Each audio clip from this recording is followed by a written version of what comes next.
Hello students, in the last lecture we discussed about wave nature of radiation. Wave nature of radiation, okay? Because radiation has dual nature. One that is a wave nature, another that is a particle nature, okay? So in the last lecture we discussed about wave nature wave nature of radiation. Wave nature means what? Wave nature means continuous. Wave nature means continuous emission. Continuous emission of energy. तो ये पहले clear होना चाहिए. Wave nature means continuous emission of energy. मतलब जो source है उसमें से जो भी एनर्जी बाहर आ रही है दैट इज कंटिन्यूअस फॉर्म. मतलब एनर्जी वो कंटिन्यूअस फॉर्म में बाहर आ रही है. जैसे मैंने बताया था कि पाइप में से पानी बाहर आ रहा है, that is the continuous form, और उसके पास एनर्जी है. मान लो कि बहुत सारे लोग इकट्ठा हो गए, पुलिस को पीछे धकेलना हो तो क्या कर दिया पुलिस? पानी छोड़ दिया कि नहीं? तो वो एनर्जी है और उससे सब लोग वापस चले जाते हैं. ऐसा भी याद रखो, ठीक है? बाद में लास्ट लेक्चर में मैंने कंटिन्यूअस फॉर्म को ऐसे रिप्रेजेंट करते हैं, वो भी मैंने आपको बताया था. So this is a representation of continuous form. और इस फॉर्म में जब आप रिप्रेजेंटेशन करते हो तो उसके साथ कुछ टर्म्स आ गए थे. जैसे इसको हम बोलते हैं wavelength, then frequency, then wave number, then velocity. ये सब तो फिक्स है, ओके? तो जो भी टर्म्स थे वो भी हम यहाँ पे अप्लाई कर सकते हैं. तो सबसे पहले रेडिएशन का जो मैक्सवेल था उसका जो कॉन्सेप्ट था उसको हम आगे ले जा रहे हैं. मतलब सबको पहले इतना पता था वो wave concept, wave concept, wave concept. मतलब सब लोग रेडिएशन को इस फॉर्म में ही नोटिस करते थे, ऑब्जर्व करते थे. हाँ, रेडिएशन ऐसा ही होता है, ओके? और उसके बेस पे बहुत सारे फिनोमिना भी हम एक्सप्लेन कर सकते हैं, like diffraction. Another phenomena that is interference. ठीक है? ऐसे बहुत सारे फिनोमिना है. जैसे हमने पढ़ा है रिफ्रैक्शन, रिफ्लेक्शन, लाइट का ये सब पढ़ते हो. वैसे ही radiation, light that is one type of radiation, okay? तो डिफ्रैक्शन, इंटरफियरेंस, ये सब भी लाइट के ही फिनोमिना है. लाइट मींस रेडिएशन के ही फिनोमिना है, ओके? और ये सब डिटेल में आप पढ़ोगे. कहां पे पढ़ोगे सर? कहां पढ़ेंगे?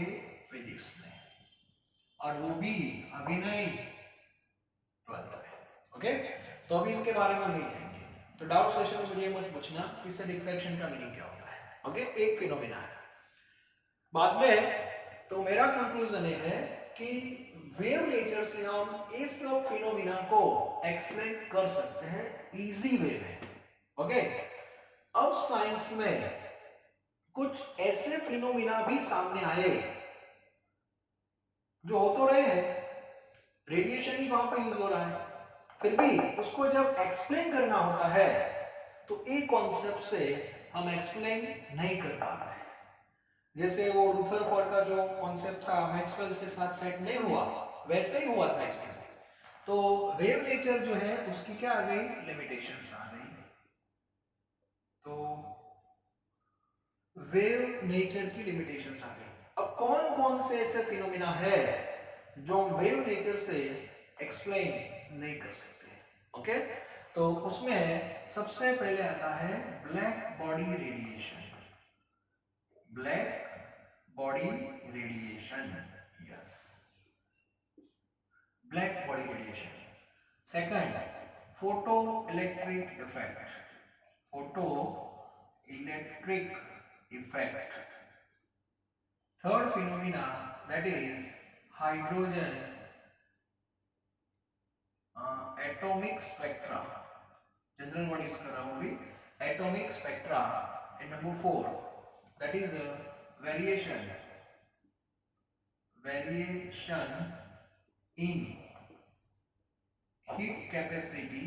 Variation in heat capacity of solid as a function of temperature. बस ये चार फिनोमिना ऐसे है जो हम वेव नेचर से किसी को भी एक्सप्लेन नहीं करवा सकते। तो यहाँ पे कंफ्यूजन आया, ओके। और बाद में ये जो चार फिनोमिना है उसमें एक चीज सामने आई। ये जो चार फिनोमिना है उसमें आप नोटिस करना, हम वन बाय वन पढ़ने वाले हैं, ये दो हमारे सिलेबस में नहीं है, ये दो हम डिस्कस करेंगे, ठीक है। और ये जो फिनोमिना है उसमें आप देखना इंटरेक्शन हो रहा है, interaction take place between matter and radiation. Yes, ये बहुत इंपॉर्टेंट है, मैटर एंड रेडिएशन। ये चार फिनोमिना जो है उसमें एक साइड मैटर होती है और एक साइड रेडिएशन होता है, और फिनोमिना में दोनों का इंटरेक्शन हो रहा है, और इंटरेक्शन से कुछ रिजल्ट्स आ रहे हैं, लेकिन वो रिजल्ट्स जो आ रहे हैं उसको समझाना है।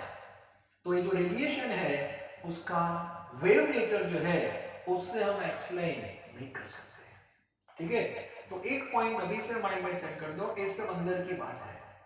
पूरा 12 खत्म हो जाता है, फिर भी स्टूडेंट को एक कॉन्सेप्ट में बहुत गड़बड़ होती है, हाँ, वेव नेचर और पार्टिकल नेचर जो हम पढ़ने वाले हैं, ओके। तो एक पॉइंट में याद रखना, ये अंदर की बात है। जब रेडिएशन का प्रोपेगेशन हो रहा है, जस्ट प्रोपेगेशन इन स्पेस, जैसे सनलाइट में से लाइट बाहर आ रही है, नो इंटरेक्शन विथ मैटर, ऐसा जब कोई कॉन्सेप्ट आता है, only propagation, then you have to consider wave nature. लेकिन जब वही रेडिएशन का जब इंटरेक्शन हो रहा है कोई पर्टिकुलर फिनोमिना में विथ मैटर, तो वहां पे उसका पार्टिकल नेचर आपको लेना पड़ेगा। अभी पार्टिकल का कॉन्सेप्ट कहां से आया वो भी बता रहा हूं मैं, ठीक है। तो सबसे पहले आज मैं थोड़ा स्लो जा रहा हूं क्योंकि आपके दिमाग में मुझे डालना है कि वेव नेचर क्या है और पार्टिकल नेचर क्या है, ओके। तो सबसे पहले फिर से एक बार देख लो, radiation has wave nature, that is already proved with the help of Maxwell experiment, clear. उसके बाद what is the meaning of wave nature? So wave nature means what? Continuous emission of energy, and representation like this, okay, and such nature explain diffraction, interference like phenomena, but wave nature could not explain following phenomena like this, okay। और ये सारे phenomena में actually होता क्या है? Interaction between matter and radiation. In that case, wave nature is not useful, okay. तो science में सब वर्क करने लगे, कैसा क्या हो रहा है, क्या हो रहा है, ऐसा, ठीक है। तो एक साइंटिस्ट आया जिसका नेम है, that is Max Planck, Max Planck, yes. और मैक्स प्लैंक ने, ठीक है, मैक्स प्लैंक जो है उसने एक कॉन्सेप्ट दे दिया, that is particle nature, it is particle nature, yes, particle nature of radiation, yes, ये कॉन्सेप्ट है पार्टिकल नेचर ऑफ रेडिएशन। अब आप बोलोगे sir particle nature of radiation का मीनिंग क्या होगा, ओके। अब देखते हैं पार्टिकल नेचर क्या है।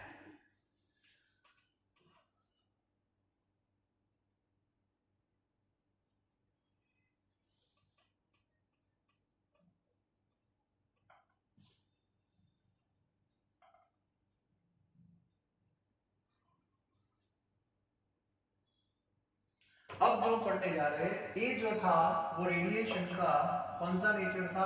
वेव नेचर था, ओके। अब हम बात करेंगे रेडिएशन जो है उसका particle nature, okay. Particle nature का मीनिंग होता है radiation made up of particle, yes, radiation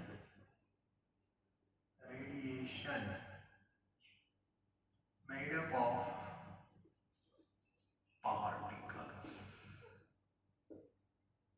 जैसे हमारे पास मैटर होता है, मैटर की बात करते हैं, मैटर में प्रोटॉन, न्यूट्रॉन, इलेक्ट्रॉन, ये सब पार्टिकल है, लेकिन वो मैटर के पार्टिकल है। अभी हम किसकी बात कर रहे हैं? रेडिएशन की बात कर रहे हैं। Okay, so radiation also made up of particle, but not like proton, electron, neutron. वो कौन है बता रहा है, ठीक है। सेकंड पॉइंट, ये कौन सा एमिशन था? Continuous emission. तो यहाँ पे जो एमिशन होगा वो डिसकंटिन्यूअस होगा, discontinuous emission of energy, discontinuous emission of energy, yes। अब discontinuous को रिप्रेजेंट कैसे करोगे? तो मान लो कि यहाँ पे कोई सोर्स है, किसका सोर्स है? रेडिएशन का सोर्स है सपोज। ओके, तो ये जो सोर्स है उसमें से एनर्जी वेव फॉर्म में तो निकलेगी, लेकिन डिसकंटिन्यूअस फॉर्म में, लाइक दिस, ऐसे समझना है, ऐसे। मतलब ये जो हम दिखा रहे थे ये फॉर्म, अभी फॉर्म तो वही है, लेकिन उसका ऐसे बीच बीच में से मैंने ब्रेक कर दिया, यस। तो एनर्जी है उसको मैंने ऐसे तोड़ दिया, ऐसे, ठीक है। तो ये फॉर्म आ गया लाइक दिस, और ये जो फॉर्म है that is discontinuous emission of energy. मतलब एनर्जी को मैंने बीच बीच में से ब्रेक कर दिया, इक्वल पार्ट्स में डिवाइड कर दिया, ये सब इक्वल पार्ट्स है, क्लियर। और इसको बोलते हैं डिसकंटिन्यूअस एमिशन ऑफ एनर्जी। और ये जो है छोटे छोटे पैकेट, ये जो है that is packet, packet of energy.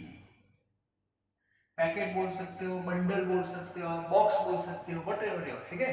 एक पैकेट ऑफ एनर्जी है, और एक एनर्जी का जो पैकेट है, ठीक है, एनर्जी, पैकेट ऑफ एनर्जी को बोलते हैं क्वांटम, पैकेट ऑफ एनर्जी को बोलते हैं क्वांटम, ठीक है।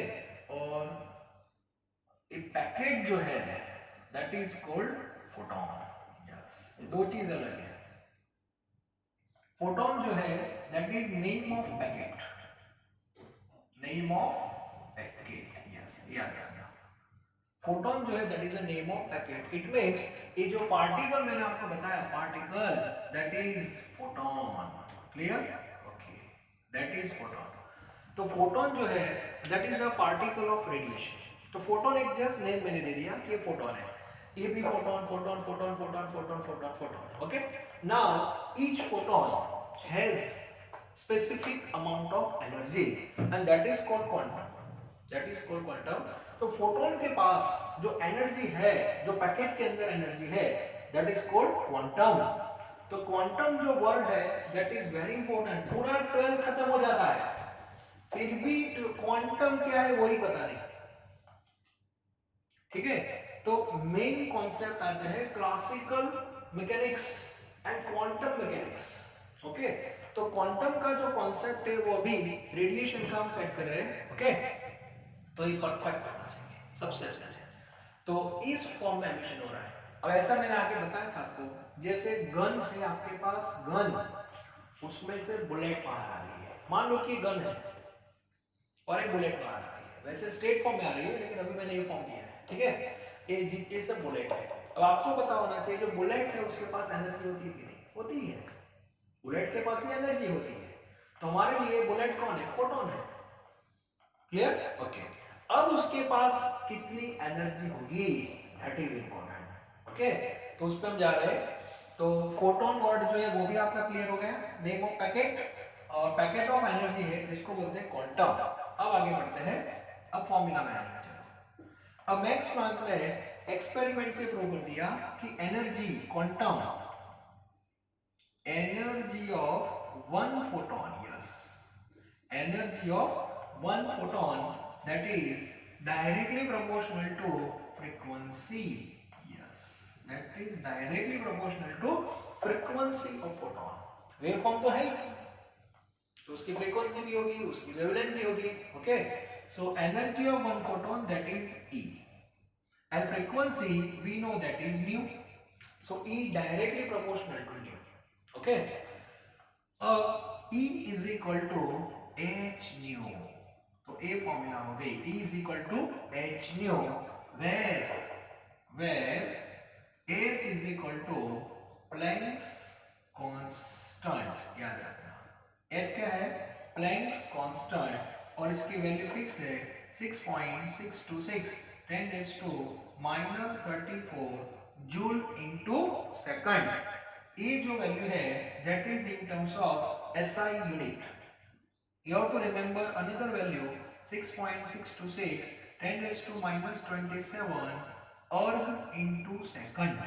ये भी एक वैल्यू है and this value in terms of CGS and we know 1 joule is equal to 10⁻⁷ erg. ये क्लियर होना चाहिए। Is it clear? Okay. So हमारा जो क्वेश्चन क्या था, पहले तो हमने उसको पार्टिकल फॉर्म में बता दिया, पार्टिकल को नाम भी दे दिया, कौन सा, फोटोन। अब उसकी एनर्जी क्या होगी, यस, एक पैकेट की एनर्जी क्या होगी, तो इसके फॉर्मूला के that is equal to h nu. तो फॉर्मूला माइंड में सेट कर देना, ओके। तो इसका मीनिंग हुआ कि एक पैकेट के पास कितनी एनर्जी है, h न्यू, इतनी एनर्जी है, ओके। चलो अब मुझे बताओ, मान लो कि एक पैकेट ये है तो इसके पास कितनी एनर्जी होगी, h न्यू। चलो इसके पास कितनी होगी, h न्यू, इसके पास कितनी होगी, h न्यू। तो सबके पास h न्यू एनर्जी है, क्लियर। अभी ये जो सोर्स है उसमें से कितनी बुलेट बाहर आई, बुलेट मतलब फोटोन, नंबर ऑफ फोटोन। तो अभी कितनी आई, 1 2 3 4 5 6 7 8 9 10, क्लियर। तो मुझे बताओ टोटल एनर्जी क्या होगी। तो h न्यू जो है वो तो सिंगल पैकेट की एनर्जी है, तो अभी हमारे पास कितने पैकेट आपको दिखा रहे हैं, 10, तो ये हो जाएगा आपका 10, क्लियर। चलो मान लो कि हमारे पास इतने फोटोन है, कितने हो गए, 7, तो हो जाएगा 7h न्यू। चलो ए भी गए तो कितने हो गए, 2 हो गए। चलो एक ही है तो क्या हो जाएगा, h न्यू हो जाएगा, clear. So in general you have to remember E is equal to NH new. This is a general formula where N is equal to number of packet or you can say photon. पहले हम उसको packet बोलते थे, लेकिन packet कितनी बार बोलेंगे, number of packet, number of bundle. तो यहाँ पे पैकेट और बंडल को एक नाम दे दिया एंड दैट इज फोटोन, और उसके पास जो एनर्जी है that is h new, clear. और h न्यू को क्वांटम बोलते हैं, ये क्लियर होना चाहिए। स्टूडेंट गलती कर देते हैं, n जो है that is number of photon है, ठीक है, और h न्यू है that is equal to quantum, इसको क्वांटम बोलते हैं, h nu. Quantum represent energy जो आप विजिबल देख नहीं सकते, हाँ, ठीक है। तो ये फॉर्मूला आपकी हो गई E is equal to NH new, और ये जो नंबर ऑफ फोटोन है that is always integer like 1 2 3 4 like this, okay, never in terms of fraction.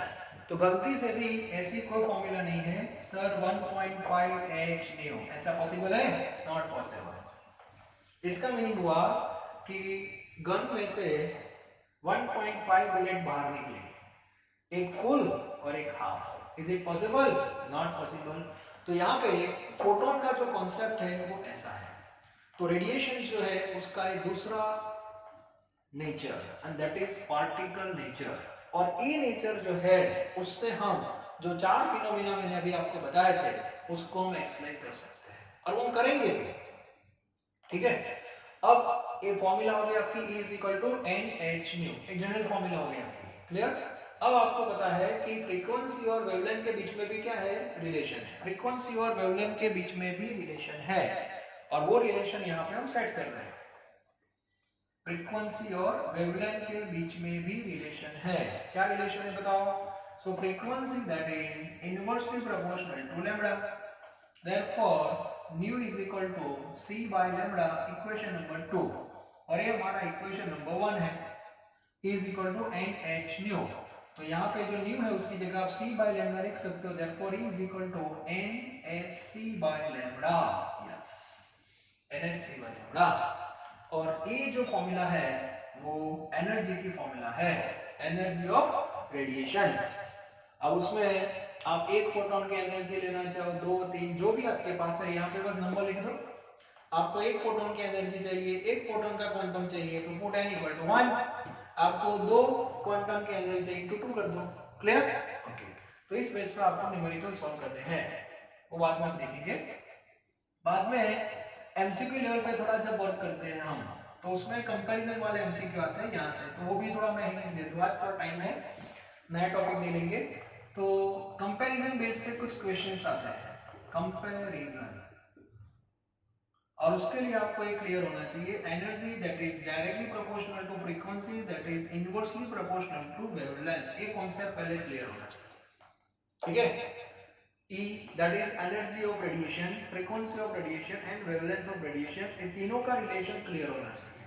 Last lecture में मैंने आपको बताया था वेवलेंथ जिसकी कम होगी उसकी फ्रीक्वेंसी ज्यादा होगी, फ्रीक्वेंसी ज्यादा होगी मतलब उसकी एनर्जी ज्यादा होगी, तो वो रेडिएशन का पेनिट्रेशन पावर ज्यादा होगा।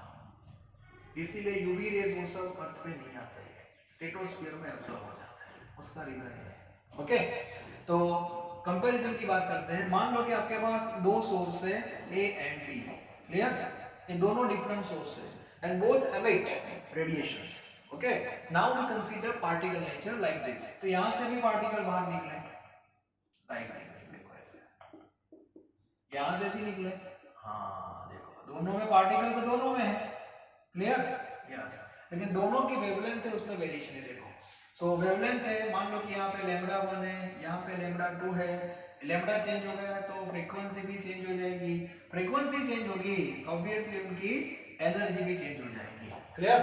ये वेवलेंथ यहाँ देखो इतनी वेवलेंथ सेट की है, यहाँ मैंने इतनी सेट की है, तो वेवलेंथ चेंज हो जाएगी तो सब चेंज हो जाएगा। तो इसके बेस पे हम जाएंगे। सबसे पहले ई और फ्रीक्वेंसी का रिलेशन क्या है, डायरेक्टली प्रोपोर्शनल है, तो इसको हम कंपैरिजन में डाल देंगे डायरेक्ट रेशियो फॉर्म में। So you have to remember like this, E1 upon E2 that is equal to μ1 upon μ2। ये फिक्स रिलेशन है, एमसीक्यू में डायरेक्ट अप्लाई करना है। जब भी दो पैरामीटर के बीच में डायरेक्टली प्रोपोर्शनल का रिलेशन होता है तो उसको ए फॉर्म में लिख देना, ratio E1 upon E2 is equal to μ1 upon μ2। इसका मीनिंग हुआ ratio of energy and ratio of frequency both are same.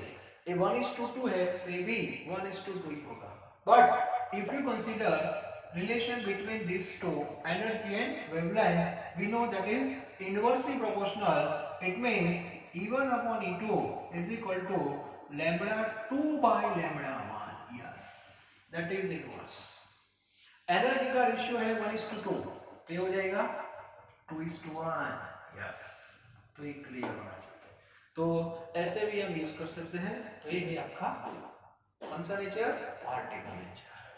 और टेक्स्ट बुक में हम है 2.6, वो आपको होमवर्क में करना है, अभी मैं आपको हिंट दे रहा हूं उसके बारे में। 2.6 है, 2.6 आई थिंक, यस 2.6। 2.6 जो है उसमें आपको एक फोटोन दिया है, लेकिन ये फोटोन सिंगल फोटोन नहीं है। कितना फोटोन है, 1 मोल फोटोन है, और उसकी फ्रीक्वेंसी आपको दी है, frequency that is 5 into 10⁻14 hertz, and you have to find out E। E means energy. तो सबसे पहले आप क्या करोगे, आपको E फाइंड करना है इन शॉर्ट। तो E फाइंड करना है तो आपके दिमाग में तो बस फोटोन की एनर्जी इज इक्वल टू क्या आएगा, h न्यू आएगा कि नहीं। तो h आपको पता है, फ्रीक्वेंसी भी आपको पता है, तो यहाँ पे जो आपका आंसर आएगा joule, joule means unit of energy. तो ये h न्यू कितने फोटोन की एनर्जी है, क्वांटम है, एक ही फोटोन का है, तो इसका यूनिट क्या रहेगा, जूल पर फोटोन। ये क्लियर होना चाहिए, पर फोटोन मींस 1 फोटोन। तो ये जो आपका आंसर आएगा, h की वैल्यू आपको पता है, न्यू मैंने आपको दे दिया है, ठीक है। तो ये जो वैल्यू आएगी दैट इज जूल पर फोटोन, लेकिन आपको जो फाइंड करना है वो 1 मोल फोटोन। अब 1 मोल फोटोन का मीनिंग क्या होगा, तो जैसे जो पुराने स्टूडेंट थे जो डेमो में मेरे पास थे, उनको पता है कि 1 डजन को हम क्या बोलते हैं, 12।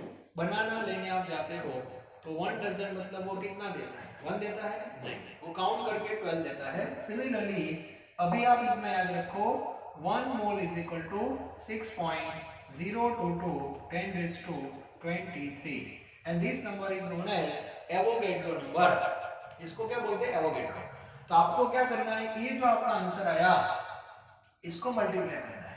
उसका रीजन, आपके पास 1 फोटोन नहीं है, 1 मोल फोटोन है, मतलब इतने फोटोन आ गए।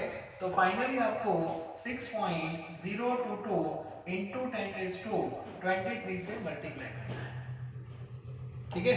और मल्टीप्लाई करोगे तो जो आंसर आएगा इसका ये क्या होगा, जूल पर फोटोन नहीं होगा, जूल पर मोल फोटोन होगा। ये क्लियर होना चाहिए, ठीक है। तो एक 2.6 मैं आपको दे रहा हूं होमवर्क में, तब ट्राई करना। एक इलस्ट्रेशन है, एक्सरसाइज में से क्लियर। तो इस बेस पे हम फाइंड कर सकते हैं। तो ये कॉन्सेप्ट भी आपका क्लियर होना चाहिए, ओके। तो फोटोन जो है क्या है वो क्लियर हो गया, फोटोन। तो आज के टॉपिक है उसका final conclusion. Radiation has two nature, wave and particle. Wave nature explain interference, diffraction, etc. Okay, clear. But wave nature cannot explain black body radiation, photoelectric effect, atomic spectra, variation in heat capacity of solid as a function of temperature. So all such phenomena we cannot explain by wave nature. So Max Planck, one of the scientists, assumed radiation made up of particle, and each particle considered as a photon, and each particle has some amount of energy. It means packet, bundle, and this is a discontinuous emission of energy. तो particle का जो concept है उसमें source में से जो energy बाहर आ रही है वो डिसकंटिन्यूअस फॉर्म में आ रही है।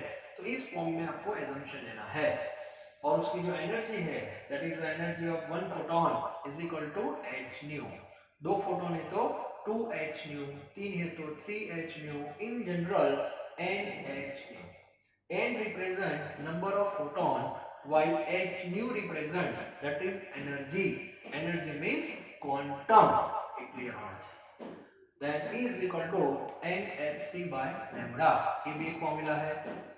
और लास्ट में मैंने बताया एक न्यूमेरिकल, ये कंपैरिजन भी आपको क्लियर होना चाहिए, ओके। तो आज का लेक्चर यहाँ पे कंप्लीट हो रहा है। आई थिंक आपको पता चल गया है अब कि रेडिएशन जो है उसके दो नेचर है, वेव और पार्टिकल। और अंदर की बात फिर से बता रहा हूँ, वेव नेचर के बेस पे कब सोचना है, जब कोई भी रेडिएशन जस्ट प्रोपेगेट हो रहा है इन स्पेस, तो वहां जो भी फिनोमिना रहेंगे उसके वो वेव नेचर के बेस पर रहेंगे। लेकिन जब वही रेडिएशन किसी मैटर के साथ इंटरेक्ट कर रहा है, मैटर के साथ, तब पार्टिकल कॉन्सेप्ट पिक्चर में आएगा, और ये भी क्लियर होना चाहिए। Second point, proton neutron electron जो हम बोलते हैं that is a particle of matter, but photon जो है that is a particle of radiation. तो मैटर और रेडिएशन का भी इंटरेक्शन चल रहा है। मैंने पहले ही बता दिया था हमें एटम ही पढ़ना है, लेकिन एटॉमिक मॉडल जो बोहर ने दिया था उसमें रेडिएशन और मैटर का इंटरेक्शन ये सब हुआ था, उसके बाद ये मॉडल आया था। इसीलिए अभी हम टॉपिक जो बीच में पढ़ रहे हैं, रुथरफोर्ड और बोहर का जो मॉडल था उसके बीच में जो कुछ हुआ वो हम पढ़ रहे हैं, एंड दैट इज रेडिएशन। और उसके बारे में ये सब टॉपिक जा रहे हैं, और उसमें एक टॉपिक था स्पेक्ट्रा वाला, और वो स्पेक्ट्रा जो है उसमें भी रेडिएशन का पार्टिकल नेचर ही है, और इस सब फिनोमिना के बाद बोहर ने मॉडल दिया था। क्लियर? तो पूरा चैप्टर कैसे जा रहा है वो क्लियर होना चाहिए। स्ट्रक्चर ऑफ एटम बस ऐसे पढ़ लिया रैंडम, ए टॉपिक पहले पढ़ा बाद में, ऐसा नहीं है, पूरी लिंक है, ठीक है। Thank you very very much.